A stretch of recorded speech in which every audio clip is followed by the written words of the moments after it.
If you aren't on TikTok, I'm sure you know somebody who is telling you about all this nonsense. The app attracts 1.8 billion users every month. People are watching videos about everything you can think of, dancing, cooking, and people giving questionable health advice. I like how you said nonsense. Well, that is the reason we are bringing in Dr. Payal Kohli, 9 News' medical expert, because we wanted to go through some of these TikTok trends, get your advice. Alex, you found this one. Yes, well, this one, I mean, there are over a million videos about this trend alone, and it's this idea of like putting castor oil in your belly button before you go to sleep. No, people say this works, that you wake up and your stomach is like flat. Oh, okay. All right, Dr. Kohli, what say you? So let's break this down. It comes from Ayurvedic or Eastern medicine, where they actually believe that castor oil has anti-inflammatory and moisturizing properties.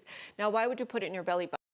Area where there's a lot of nerve endings and there's a lot of capillaries, so things can absorb better through there. And so the idea here is to stimulate your digestive organs, to help with menstrual cramping, to actually help with lymphatics and abdominal energy, because remember, this is all Eastern medicine. So does it work? Well, Western medicine, science has not proven any of this. But at the same time, it's probably reasonably safe to apply a little bit of castor oil onto your stomach. It's not going to help you lose weight. It's not going to give you a flat belly, but it's probably not going to hurt you unless you're ingesting it. But it's wasting your time and energy. Yes, and it's expensive. Like the good brand of castor oil, it's like 20, 30 bucks. And okay, I'm like, it's going to do nothing. And then No here's thanks. the point. You have to have a cold-pressed, hexane-free castor oil. Because if you're getting stuff with impurities in it, remember your skin is an organ, your belly button is an organ.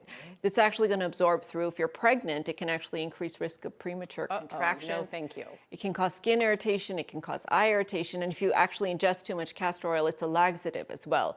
So it can actually give you the runs and cause rebound chronic constipation. So there are risks to using it and not a lot of benefits. So I would say probably not one you ladies should try. Think about your sheets. It's going to Oh, leave I an oil know. stain. No. Those are expensive. Well, you're only Sheets supposed to are put a little bit on a Q-tip, but don't do it. And then they even have like little patches now. They sell these like patches that you specifically for this that you put on your belly button to keep the castor oil in. Yeah, so these are, it's a castor oil packs, and you're calling navel pulling is what it's called, where you pack in the castor oil into your belly button or wherever you're applying it on the abdomen. Okay, So we're not saying no.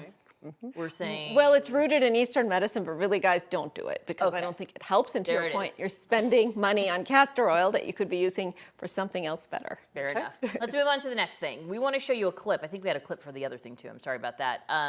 This is a DIY Botox, and it involves face tape. Influencers are insisting that if you put, and it's not just any tape, it is Silicon strip.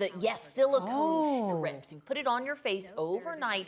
You're going to get the same facelifting effects that you might get from Botox, or at least it'll keep you, from having to go so often. I like this. Okay, Dr. And it's Kohli. cheap, you get it for like Yeah. 20 bucks a roll. All right, so silicone strips, they trap in moisture, they sort of help to heal the skin, and they reduce fine lines and wrinkles. You're not going to get the same level of effect as Botox, but it is going to thin out those fine lines and wrinkles. What it also does when you tape your face with silicone strips overnight is it prevents facial movement. So why do we get wrinkles? We get wrinkles because we frown and we wrinkle and recreate those movements. So by retraining your face to not make those movements, it sort of changes the way your face is moving, so it could potentially reduce your wrinkles. Now, it's not going to be anything near Botox, because Botox is a toxin that paralyzes the muscle of the face, so you're not making those wrinkles.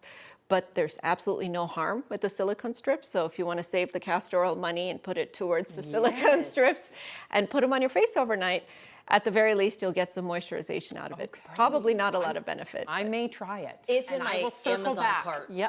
right now. I just haven't pulled the trigger. I was waiting on this segment. Thank you, Dr. Kohli. She may try it first, but this last clip is supposed to be a hack for people who break out when they travel. So influencers are recommending hypochlorous acid spray before you fly to reduce any risk of breakout. So Dr. Kohli, what about this? Would this work? Okay, so it sounds terrible, right? You're putting acid on your face, but real actually, acid? it's acid. What? But dermatologists recommend this. Now, here's the kicker with this, ladies. You have to be really careful because hypochlorous acid is found in cleaning products at our home. It's found in pool cleaners. You can't just pick up anything from your cleaning products and put it on your face. You have to get the right dilution. So you have to buy a skincare product that has that, and then you can put it on your face. It actually helps with eczema, helps with psoriasis.